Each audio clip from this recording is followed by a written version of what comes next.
Picture this. It's midday. The sun is blazing.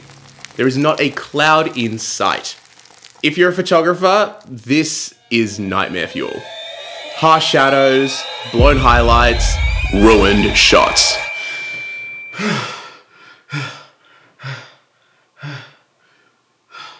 But don't panic, because in today's video, I'm giving you 5 solid tips for taking great photos in harsh midday sun.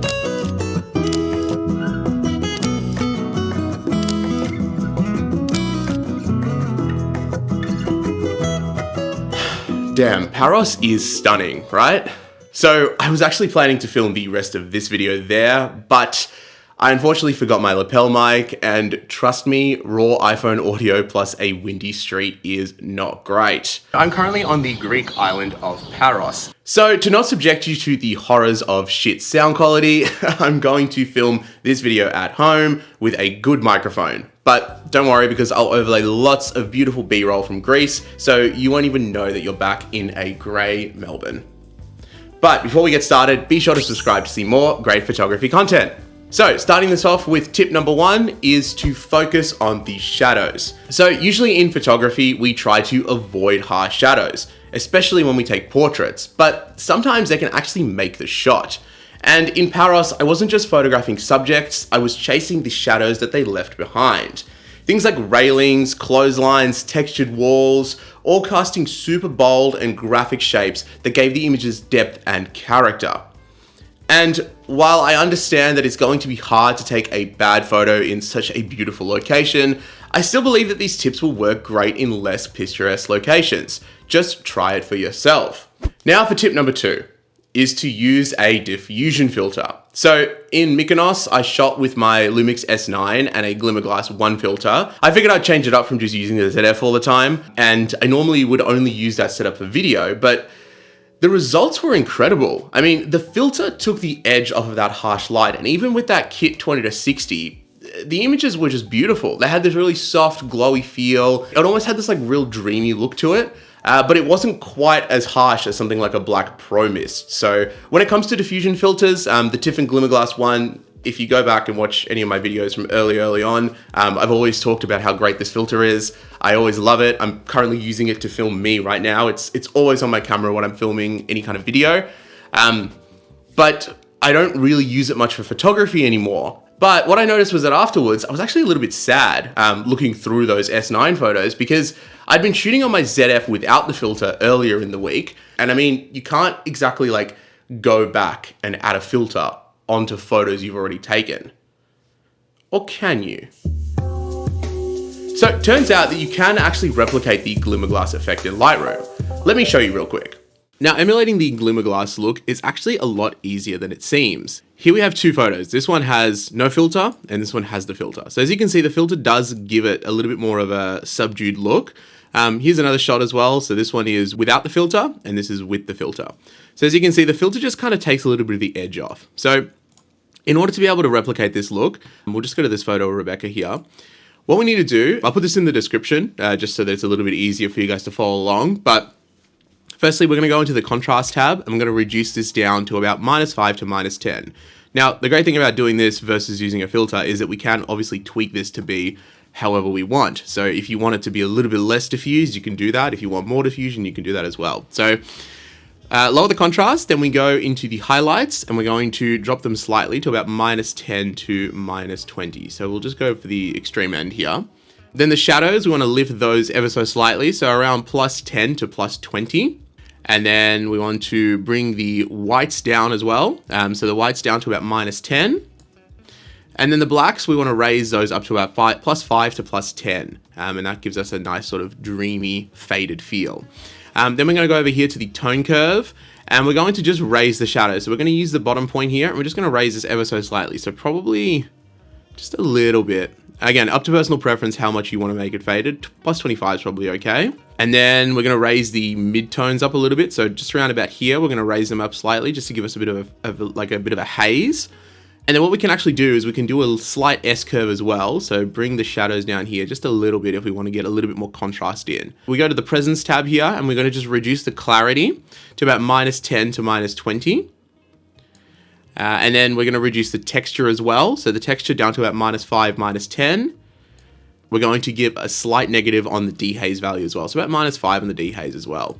And as you can see, if we start to compare them, they're starting to look pretty similar. Now, the great thing is that these settings will actually work really well, regardless of whether you use a raw image that you start off with or whether you use a preset. So now let's actually apply one of the presets from my preset packs. And so what we'll do is we'll go back onto here, and we'll apply the effortless preset onto the version with the Glimmerglass filter. Again, I probably would tweak the white balance a little bit. I don't know if I love the green here. So just maybe bring a little bit of pink in, but that's fine. Now let's go on to the version without the Glimmerglass filter, apply that same preset, and as you'll see, obviously they look very different. Let's do the same thing we just did with the unedited photo, and I'll just show you how you can use this little trick on anyone's presets, not just mine, in order to get you a little bit more of a softer, diffused look if you decide you want to use no filter at all.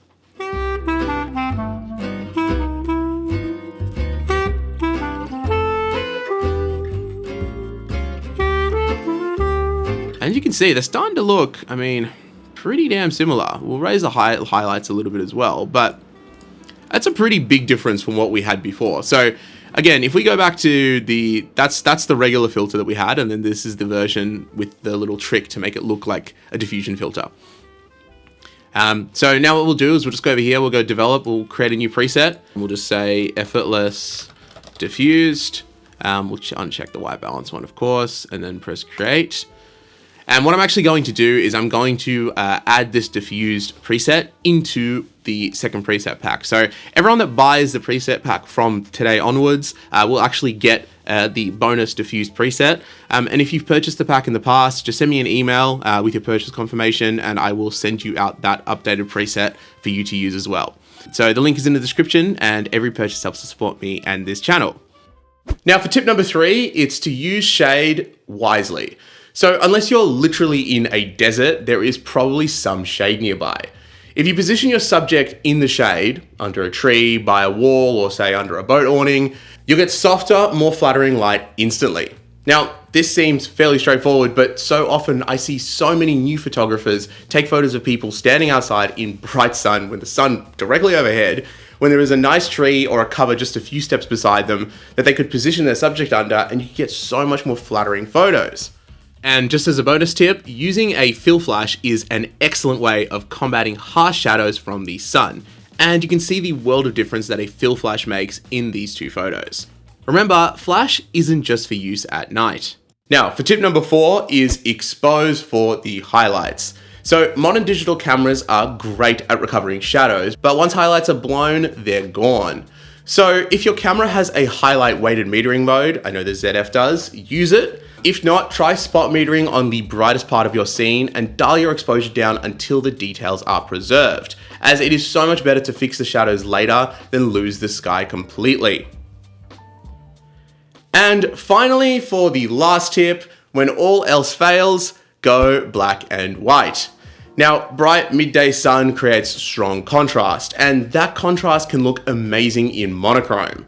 And I'm not saying that it'll save every bad shot, but if the colors are distracting or flat, stripping them away can actually turn chaos into character. So I have a video all about the secrets of monochrome photography that goes a little more in depth into my personal black and white editing process, but I would like to reiterate that I don't simply mean that black and white will save any photo, just that usually high contrast scenes always tend to look great when you suck the color out of them. And a perfect example of this is this church that we saw on the hill when we took the day trip out to Antiparos. Again, I'll show you some shots in color and then some shots in black and white, and you'll just see.